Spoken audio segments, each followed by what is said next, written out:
Video número 6. Captaciones.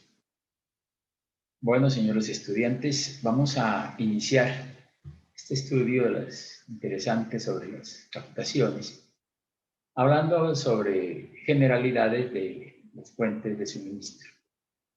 Mire, los recursos de agua, ¿no?, se estiman en 1.400 millones de kilómetros cúbicos, de los cuales los océanos tienen el 97.6 de un total, 1.300 millones de kilómetros cúbicos. 27. Los ríos y lagos de agua dulce representan un porcentaje casi despreciable, 0.001, 127.000 kilómetros cúbicos. Si bien hay que considerar que este es un volumen instantáneo y por lo tanto se está renovando constantemente. Entonces, es poquito lo que hay de agua dulce frente a lo que hay en el agua de mar. Llama la atención del volumen en forma de hielo, 1.9. Aquí dice 0.01 y de las aguas subterráneas 0.5, o sea, 7 millones de kilómetros cúbicos. Entonces, en el último lugar estaremos nosotros, las aguas superficiales, ¿no?, y con un porcentaje despreciable, ¿no? Mire, agua dulce, 0.001. Pero sí es un poco mayor, el 0.5%, lo que son aguas subterráneas. Entonces, nuestro estudio va a basarse en aguas superficiales, pero para sistemas de potabilización vamos a ver también aguas subterráneas, ¿no? Vamos a trabajar sobre eso. El problema de las aguas subterráneas es que por filtrarse por los estratos de suelo, muchas veces esas aguas subterráneas tienen muchas sustancias minerales, ¿no? Entonces el tratamiento se dificulta. Dice, estos recursos difieren sensiblemente entre sí en cuanto a la facilidad de explotación como fuente de agua potable. Así, por ejemplo, algunos de ellos pueden considerarse fácilmente explotables, como son los lagos de agua dulce, buena parte del agua de los ríos y una pequeña parte de las aguas subterráneas, que tan solo requieren una relativamente pequeña corrección en la calidad para su uso. Hay aguas superficiales muy buenas, aguas subterráneas excelentes, pero también muy contaminadas.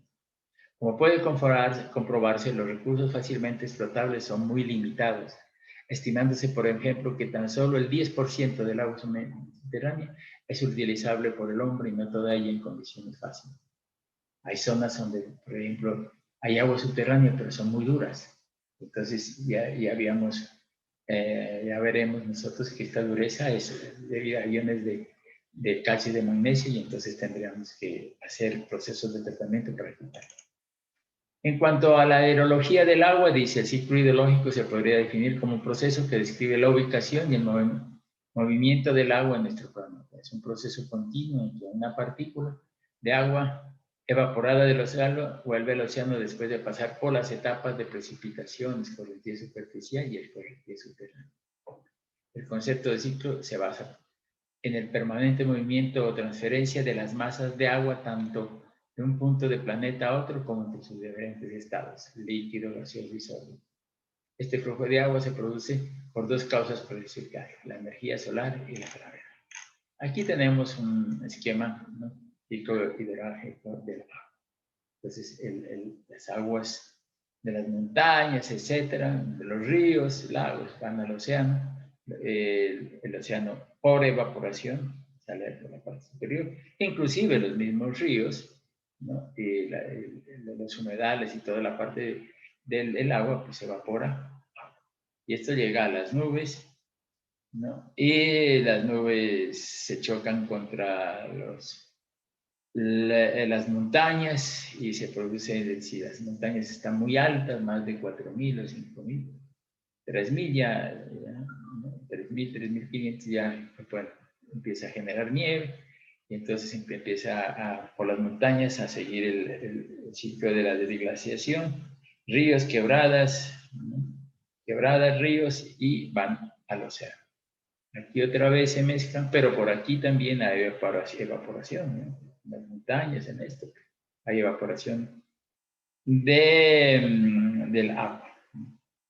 Por otro lado, acá los ríos, las fuentes superficiales, pues, o las fuentes subterráneas también producen aguas, y todas estas aguas van al río y van al océano, y es por evaporación nuevamente. Entonces, este es el ciclo del hidrológico del agua. Evaporación de los, por ejemplo, en la zona de la Amazonía, pues hay evaporación de los árboles, de toda esa zona, pues, que aportan a la parte de las nubes una gran cantidad de agua. El problema de abastecimiento de agua potable para una comunidad está influenciado por 3 factores básicos, de los cuales se derivan todos los problemas y, consecuentemente, las soluciones. Cantidad. La mínima que necesitaría una comunidad para satisfacer sus necesidades. Si el suministro es inferior a esta cantidad mínima, se producirán restricciones que afectan de forma negativa a su actividad, higiene, comunidad, calidad de vida, etc. Por eso decíamos nosotros que cuando diseñamos un sistema de abastecimiento lo tenemos que hacer en función de la cantidad, lo que vamos a hacer, el sistema de producto, y la calidad, ya que el próximo semestre veremos lo que se llama calidad del agua. Pero son los 2 elementos. La calidad, aquella necesaria para servir a los usuarios, para los que han sido previstos, con plenas garantías de eficacia. Esta calidad se basa en los contenidos tanto de sales como bacteriológicos que deben contener el agua suministrada. Entonces, aquí hay normas de calidad del agua. Todo esto tiene. Emplazamiento, dice, de esta cantidad de agua con la calidad necesaria. Es decir, la necesidad de poner este producto en su punto de consumo. La distinta situación geográfica entre los puntos de origen y consumo del agua de un abastecimiento plantea el problema que es básicamente de transporte. No obstante, existen otros secundarios, pero importantes ligados con este. Dice, por otra parte, los consumos no son constantes con el tiempo, ya lo veíamos, la variación de consumo, sino que fluctúan según la hora del día y de la semana. Ya decíamos nosotros los 24 horas del día y la semana. De la semana, época del año e incluso con el transcurso de los años, al ir variando el número y las necesidades de los usuarios. Estas circunstancias obligan frecuentemente a realizar un cierto almacenamiento de productos que permita atender los consumos horarios con una instalación parcialmente prevista para el consumo. Entonces, lo que nosotros hacemos en los acueductos es almacenar, ¿no? Por eso, en la captación, podríamos decir que nosotros cuando no tenemos un consumo, un suministro adecuado de agua, pues podemos nosotros generar reservorios para almacenar. Los tanques de almacenamiento, en el proceso de potabilización, pues los tanques son reservorios para almacenar agua durante el día. Dice, la calidad de la fuente debe caracterizarse de manera más completa posible para poder identificar el tipo de tratamiento que necesita y los parámetros principales de interés en periodo seco y de lluvia. El tipo de fuentes, artículos del RAS 2000. En este caso, pues ya el RAS 2000 dejó de existir, entonces tendremos que ver tipos de fuentes que las vamos a ver posteriormente. Bueno, yo he anexado una tablita que digo, la tabla 5.1. Dice calidad de la fuente. Entonces aquí, no. ¿Quién es referente? La fuente RAS 2000. Por eso yo les decía que tengan el RAS 2000 y el 2017, digamos, no la 0330. Porque hay mucha cosa que es muy interesante y que nosotros lo vamos a tener como elemento de trabajo de nuestro sistema, como referencia. Y es esta tablita, por ejemplo, es calidad de la fuente RAS 2000. Parámetros. Estos parámetros los vamos a estudiar, ¿no? Digamos, estos parámetros los vamos a estudiar en sistemas de potabilización. Pero parámetros, veamos a ver qué me dicen. Pero como para ponerlo, DBO5, de la cantidad de oxígeno necesario por los microorganismos aerobios para depurar la materia orgánica. Entonces, DBO5 a los 5 días dice, hay 4 tipos de fuentes. Fuente aceptable, regular, deficiente y muy deficiente. Entonces, fíjese usted, la DBO5 dice menos de 1,5. La fuente es aceptable. La DBO5 de 1,5 a 2,5 es regular. De 2,5 a 4 es deficiente. Y más de 4 es. O sea que cualquier cosa que me dé una DBO5 Más de 4 es una fuente muy deficiente, ¿no? Por ejemplo, veamos el oxígeno disuelto. El oxígeno disuelto es el que tiene el agua. Yo lo puedo medir con el oxímetro. Y si yo mido el oxígeno más de 4, dice la fuente es aceptable. Fuente regular, fuente deficiente. Pero si el oxígeno es menos de 4, el oxígeno disuelto que yo... Esta fuente es muy deficiente porque tiene bajito oxígeno y quiere decir que está muy contaminado. Entonces, por eso estoy hablando. ¿Cuál sería la mejor de estas fuentes? La aceptable, ¿no? La peor está deficiente. El pH es un factor que ustedes ya lo conocen, ¿no? El potencial de hidrógeno, pH. Pues si está entre 6 y 8,5, aceptable, de 5 a 9 regular, de 3,8 a 10,5, fuente deficiente, y más entre estos dos factores por fuera, pues quiere decir que la fuente es muy deficiente. pH pues tiene que ver considerablemente. El color, el agua tiene color, entonces dice menos de 10, fuente aceptable, fuente regular de 10 a 20, deficiente de 20 a 40 y más de 40, el color es muy deficiente. La fuente deficiente, por ejemplo, aquí en Pasto, los colores del agua que llegan a la planta de tratamiento son del orden de 300, entonces la fuente es requete deficiente. Sin embargo, la turbidez no es tan alta.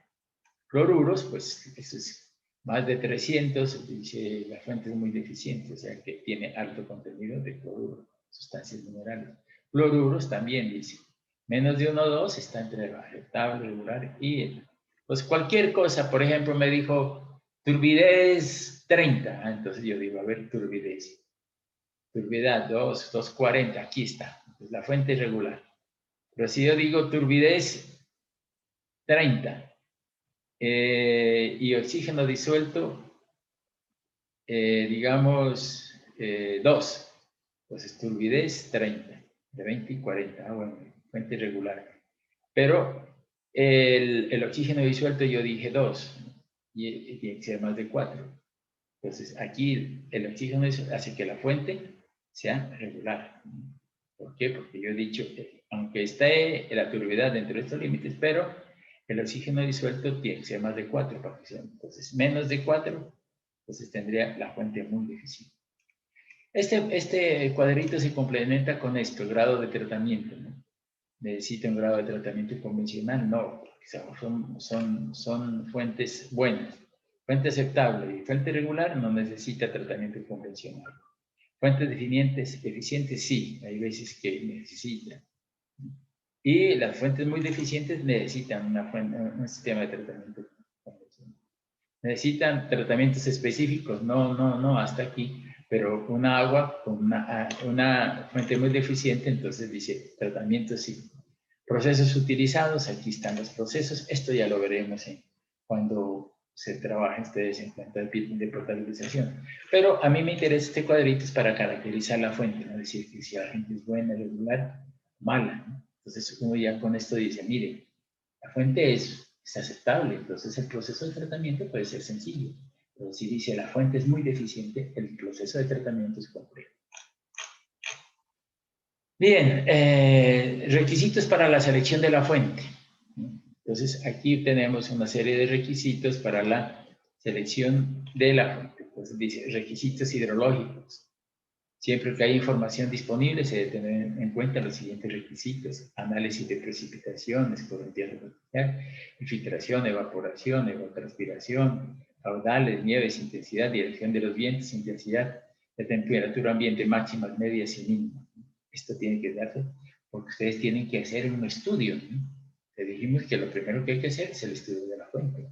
Es una fuente superficial y vamos a determinar los caudales máximos y mínimos. Entonces necesitamos las análisis de la precipitación para esas fuentes.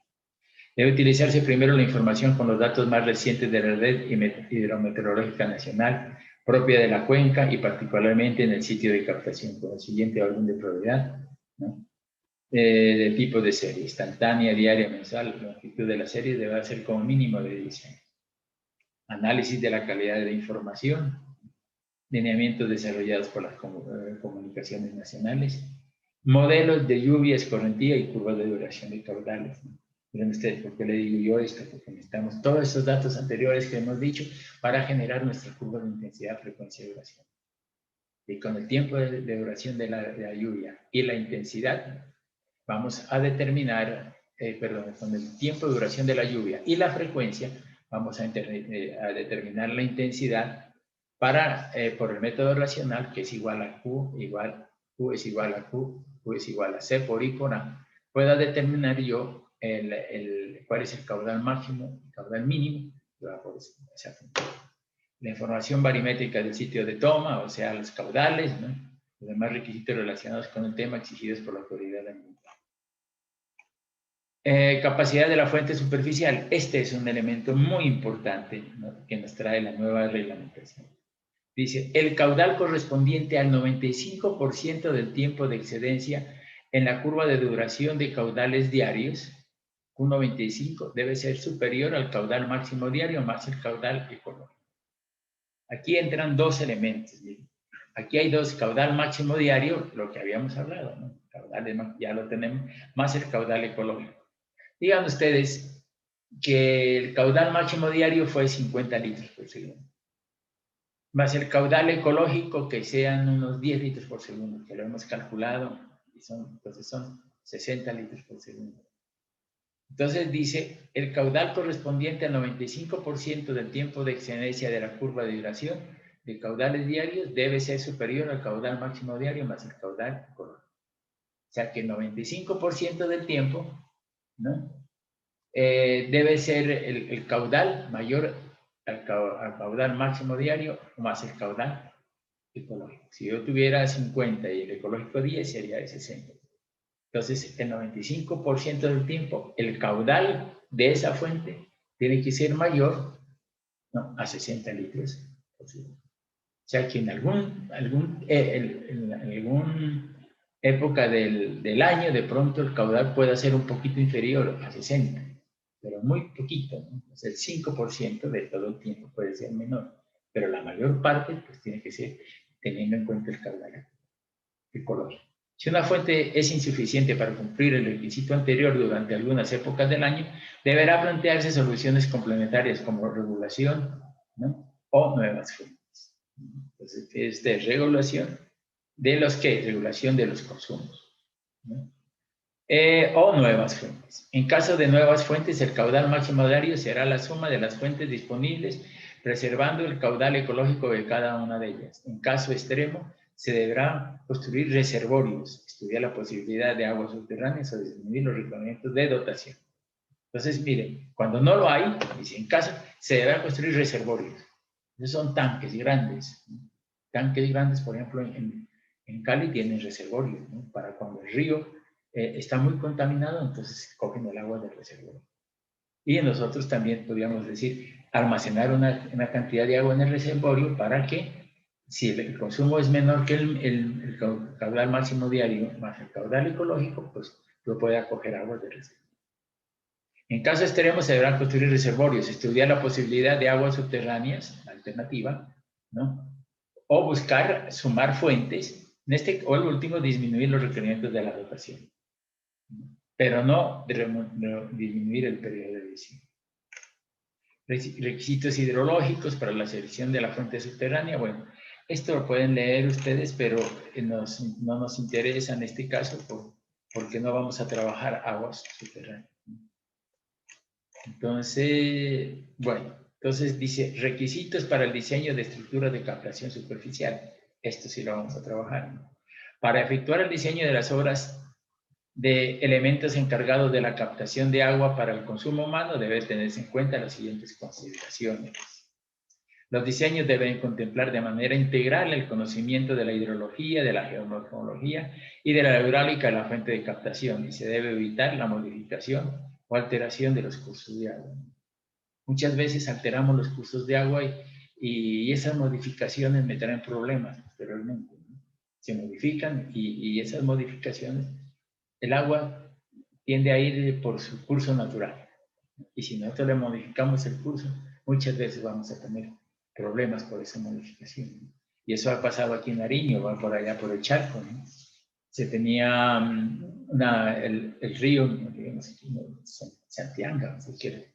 El río corría normalmente, ¿no? Pero los de la región hicieron un canal, empezaron a hacer un canal que desviaba el río y lo pasaba lo pasaba por una zona, ¿no? Y esa zona, al hacer esas quebradas, podían tranquilamente mover madera, ¿no?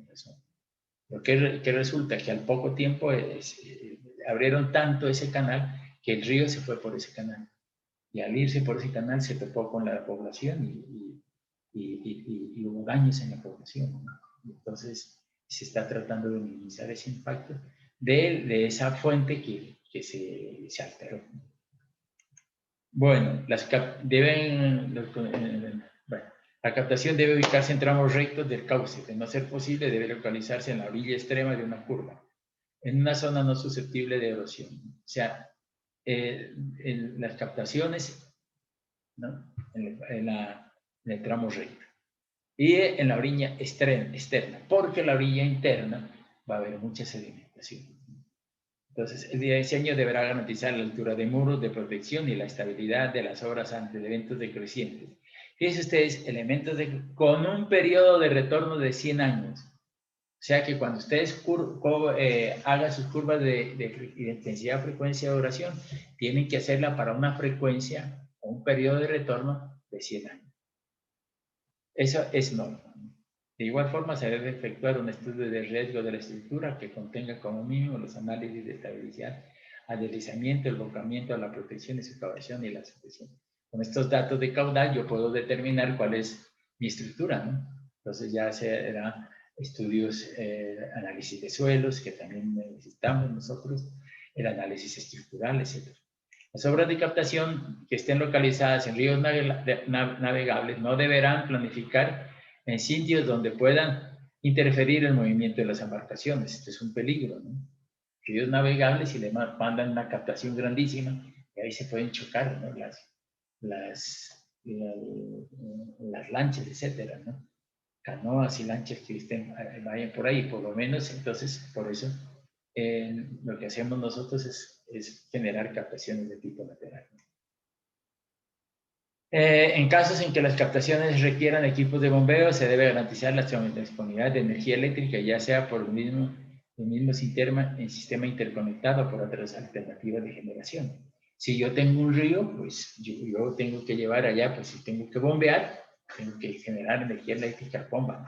O también se puede, ¿no? Y eso es lo que debe generar su propia energía, ¿no? Generamos nuestra propia energía y podemos generar la energía y dársela a la bomba.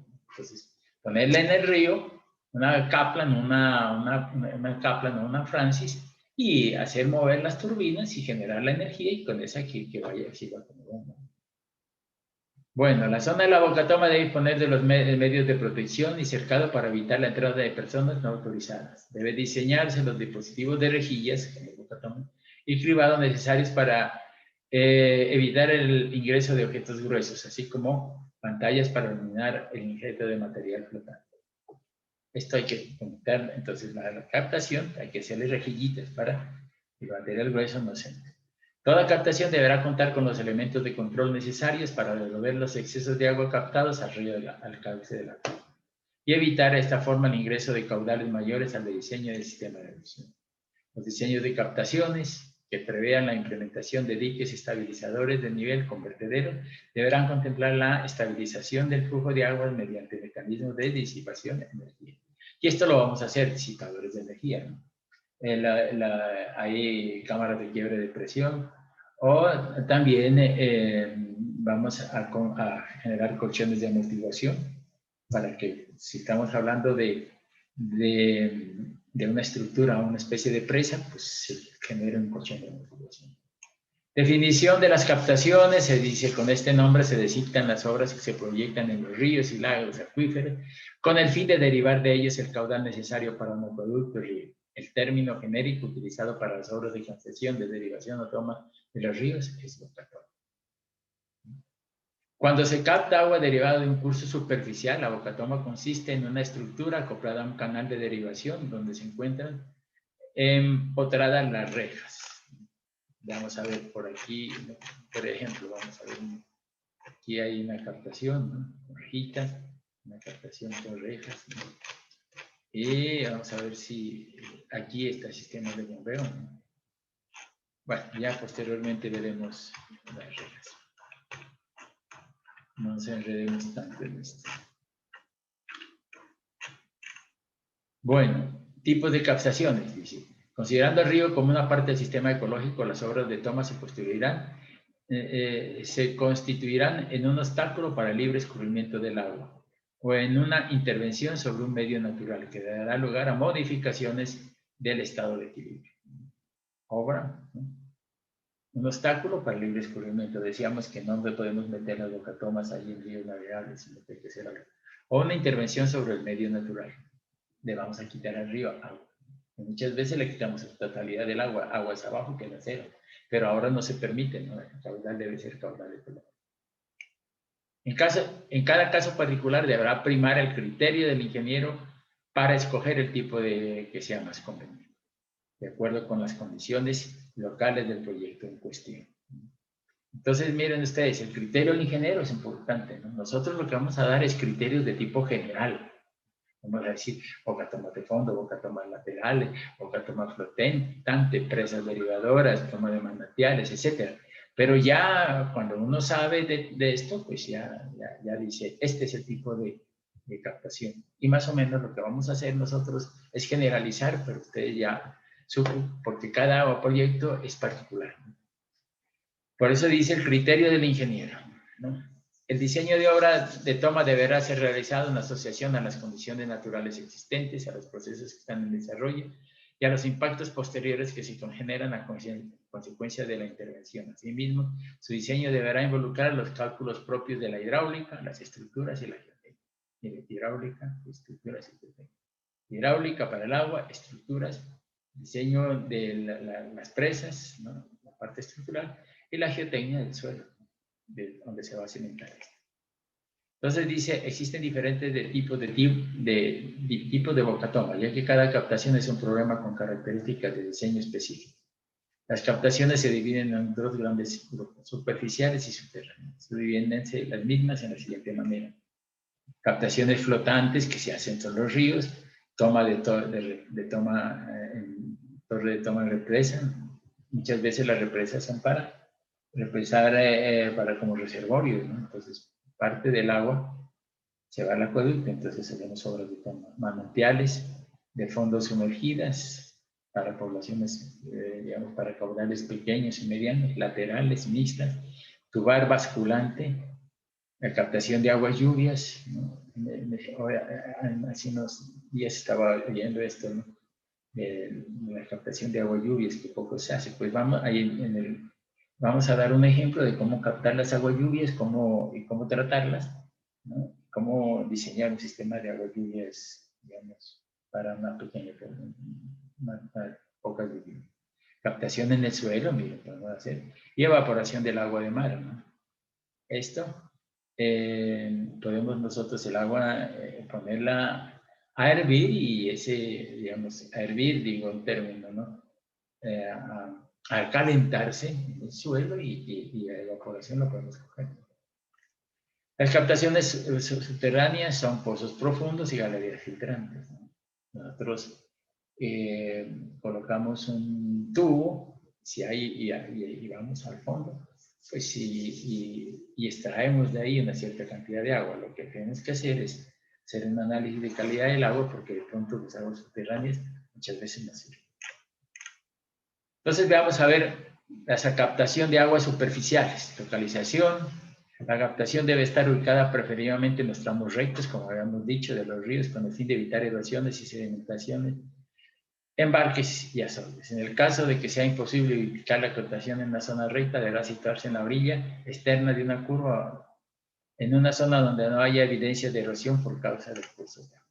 En casos de lagos y lagunas, igual que los embalses, la captación debe localizarse de modo que pueda proporcionar agua a la mejor calidad posible. Una toma ubicada muy cerca del fondo podría captar agua turbia o con cierto contenido de materia orgánica en descomposición. Por el contrario, si la toma está ubicada muy próxima a la superficie, el agua podrá contener desechos flotantes, algas y plantas acuáticas, lo cual dificultaría la operación de la estructura toma, sería más costoso el tratamiento del agua. Seguridad, dice, la captación debe garantizar la seguridad de la operación de la toma de agua. En particular, debe garantizar la correcta operación de las estructuras Para los caudales picos, ya sea en estiaje, porque sí, estabilidad, hay que darle la estabilidad de la obra, pues eso dice Adán. La estructura de captación debe ser estable con respecto a la calidad del suelo y cimentación, aún en caso de máximas frecuencias. Estable. Para eso hacemos los cálculos estructurales. Además, la estructura también debe ser estable cuando se presenten fallas de origen geotécnico o geológico en las cercanías de la captación. Igualmente, bueno, facilidad de operación y mantenimiento, ¿no? Que la zona se puede entrar y salir normalmente, ¿no? El diseño de las obras de captación debe contemplar estructuras para el alivio o descarga de las mismas. Debe determinarse los medios para evitar la entrada de materiales y cuerpos extraños. Debe disponerse de instalación de un desarenador, ¿no? A continuación de la obra de captación cada vez que se considere necesario, generalmente siempre. Además, debe disponerse de los medios de limpieza y control de los caudales de toma del desarenador. Bueno, de todas maneras, la estructura de captación debe proyectarse de modo que las instalaciones funcionen con un mínimo de mantenimiento. ¿Por qué? Porque es que generalmente las captaciones están muy lejos, ¿no? Y el operador está continuamente yendo, entonces hay que proyectarse de modo que funcionen casi sin mantenimiento. Lejanías de toda fuente de contaminación. El lugar de emplazamiento de las obras de captación debe estar suficientemente alejado de toda fuente de contaminación. Siempre que sea posible, las captaciones se emplazarán aguas arriba de las regiones habitadas, de las descargas de aguas residuales domésticas y las descargas de aguas residuales industriales. Por eso hay que hacer un estudio aguas arriba de la captación, ¿no? Voy a hacer, ¿para qué? Porque como voy a captar agua de la mejor calidad, entonces tengo que averiguar qué es lo que hay, si de pronto hay vertimiento de aguas residuales o desechos industriales. Entonces, que esos vertimientos pues cumplan las normas mínimas de tratamiento de aguas residuales, ¿no? Bueno, aprovechamiento de la infraestructura existente. Dice, en el caso de que el proyecto consiste en la ampliación de un sistema de acueducto existente, el diseñador debe establecer la posibilidad de aprovechar la infraestructura de captación existente. Puede ser, ¿no? Podemos ampliar. Lo ideal siempre es aprovechar lo existente, ¿no? O mejorarlo. Me acuerdo alguna vez por ahí que vi un desarenador y el desarenador estaba bueno, sino querían invertir y el otro desarenador, el nuevo, era más pequeño que este, entonces este era más eficiente. No era más que arreglarlo, la parte estructural y listo, ¿no? Entonces, muchas veces se puede aprovechar, la mayor parte de veces se puede.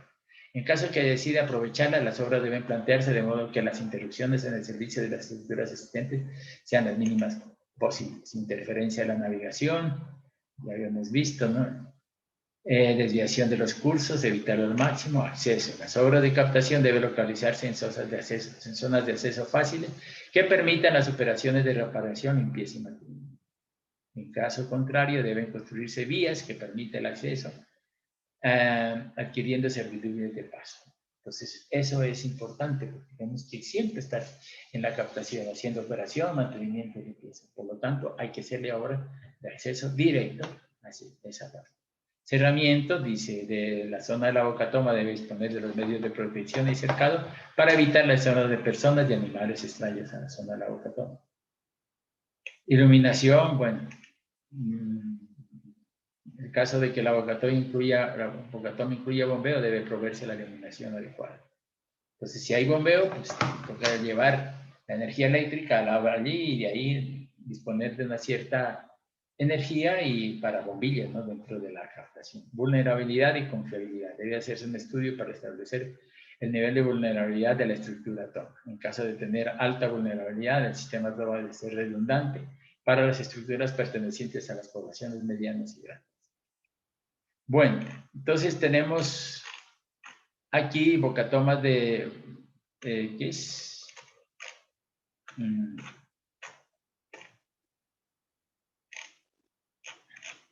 Algunos tipos de bocatoma, ¿no? Dice bocatoma de derivación directa, por ejemplo esta. Yo vengo con mi caudal y entonces digo, por aquí va a pasar mi caudal del río y hago una desviación. Y aquí le puedo hacer, ¿no? Ya es una de desviación. Aquí le ponemos la captación, una rejilla o lo que queramos, pero una desviación. Estas formas de captación son las más antiguas y el concepto aún se mantiene en vigencia. como alternativa primaria para el riego de parcelas aledañas al río o quebradas. El diseño más rudimentario consiste en una simple apertura en el curso natural, orientando el flujo hacia el sistema de conducción. Hay varias, ¿no? Yo conozco varias aquí que tienen este sistema y de aquí captan. Ponen la boca toma y botan los excesos nuevamente al río. Tomas laterales, ¿no? O sea, digamos que este es el río y hago la toma en esta parte de aquí. Aquí. Entonces, vea, este es el río y esta es la toma.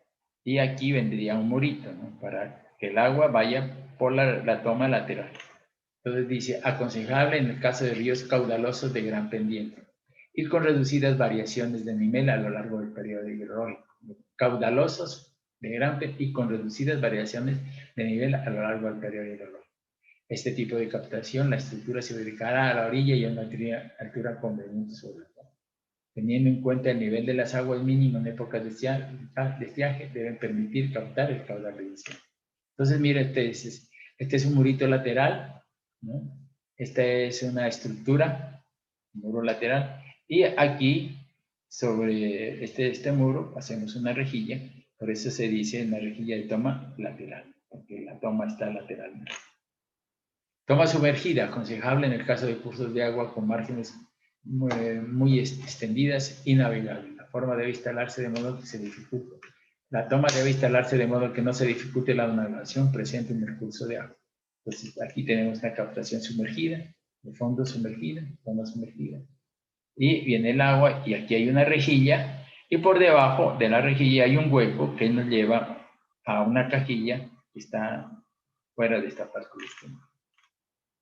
Captación móvil con elevación mecánica. Miren ustedes, esta es una caseta que está en el río y podemos nosotros hacer que con esta bomba y un elemento, una tubería que puede ser plástica, podemos nosotros llevar el agua del río al desalinador o a la planta de tratamiento.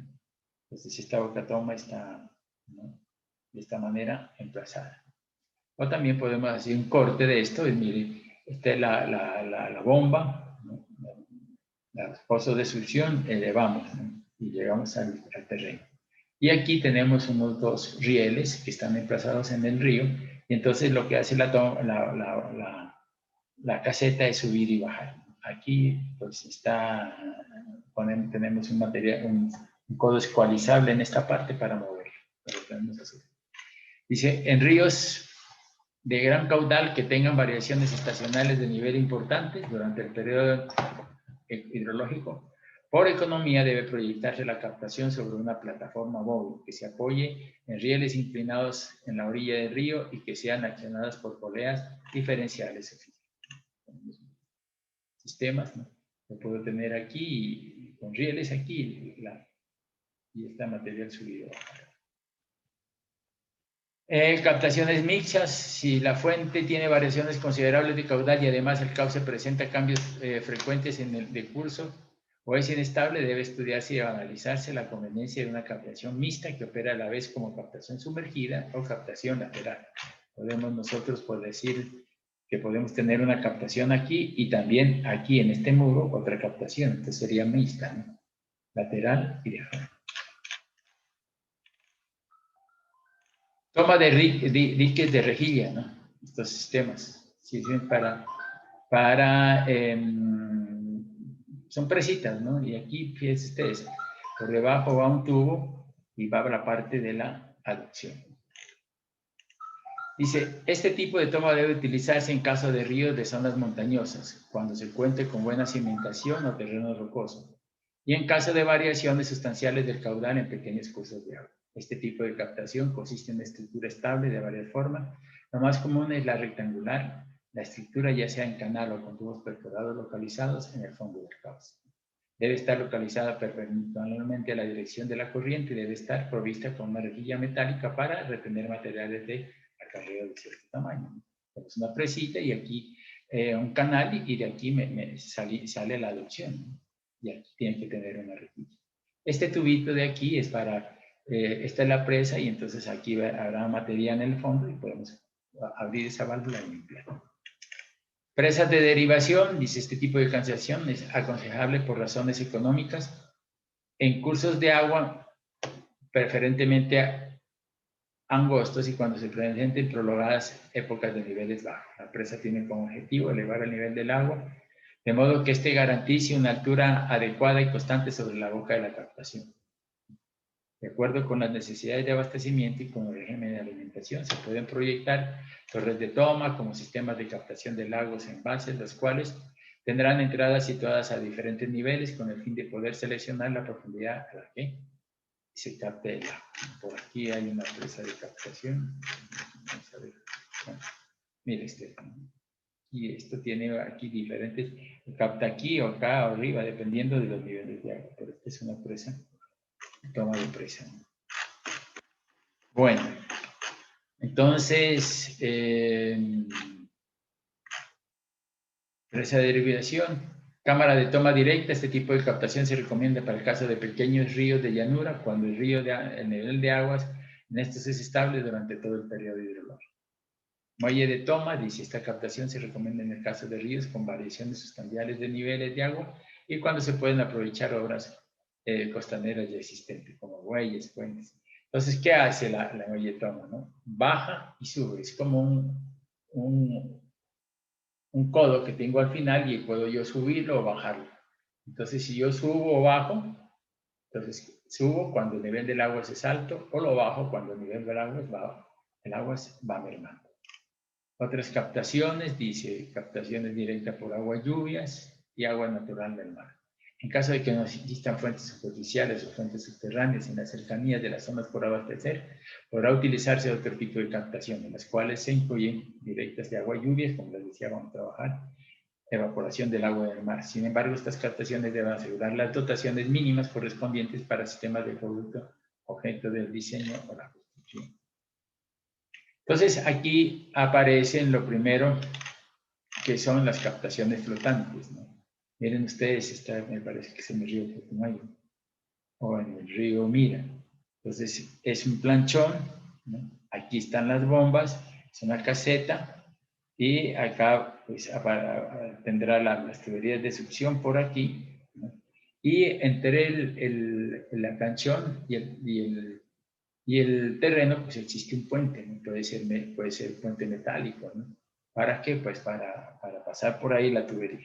Como ya habíamos visto, esta captación flotante puede ser de este tipo, ¿no? Que es la que tenemos aquí, captación flotante, o también esta captación se le agregan estos ángulos, los cuales se los coloca sobre el fondo, ¿no? Para que la misma captación vaya subiendo o bajando.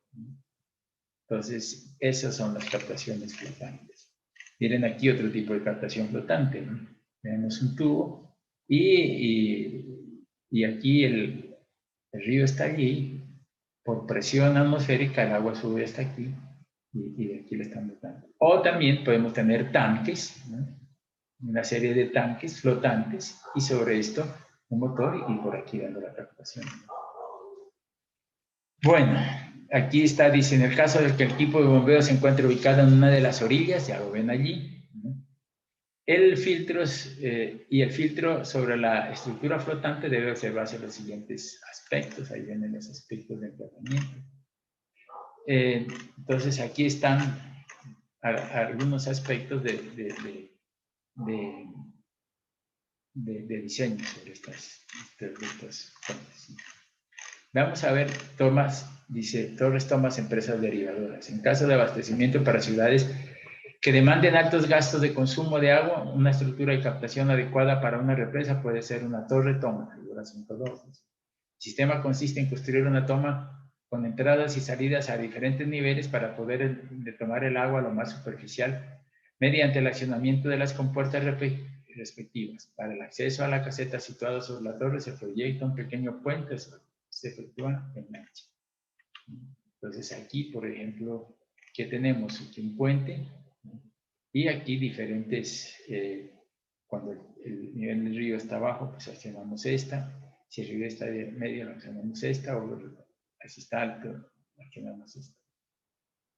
Aquí tenemos compuertas, entonces vamos accionando las compuertas dependiendo del nivel del agua. Generalmente lo que se trata es de coger lo más cerca al nivel del agua, no en el nivel del agua, sino un poquito más abajo, captar. La fórmula de captación es igual a esta, Q igual a C por A raíz cuadrada de 2H. Entonces esto es igual a Q por C por A por B. Pero B al cuadrado sobre 2G es igual a H. Entonces aquí B se transforma en raíz cuadrada de 2GH, donde H es la altura sobre la compuerta, ¿no? Entonces yo podría determinar el caudal para los diferentes posibles niveles del embalse. Bueno, aspectos particulares, pues aquí tienen sus aspectos que los tienen que leer. Ya son particularidades. Toma de manantiales para pequeños caudales, generalmente cuando son ojos de agua, ¿no? Entonces yo quiero captar, ¿no?, esa agüita que me viene, agua subterránea que vierte superficialmente. Entonces lo primero que hacemos es un muro, ¿no?, alrededor del ojo de agua. Hacemos una caseta, una cajilla, y aquí unos tubos perforados, ¿no?, así, material filtrante, material excavado, y aquí unas perforaciones para que el agua pase por estos laterales y por el tubo principal. Llegamos a la cajilla y aquí tiene la zona de salida. Está la recomendación, dice: el manantial debe aislarse y captarse por medio de una caja o pozo de concreto reforzado para prevenir su contaminación. Hay que ponerle a esto alambre, ¿no?, para que eso son los aspectos generales de... Vamos a ver aspectos particulares de la captación de rejilla.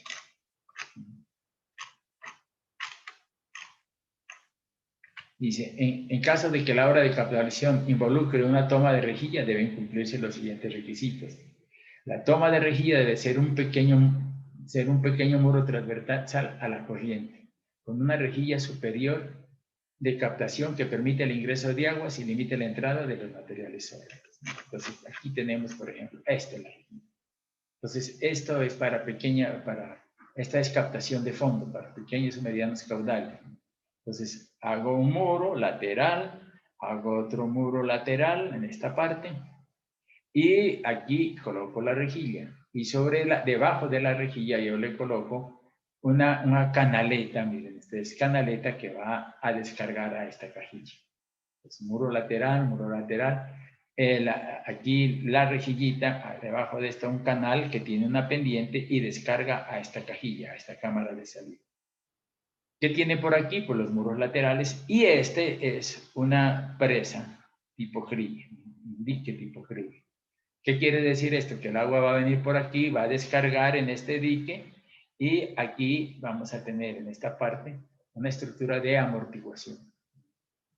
Es un pozo de aquietamiento. ¿Para qué? Para disipar energía. Así de aquí sale la energía.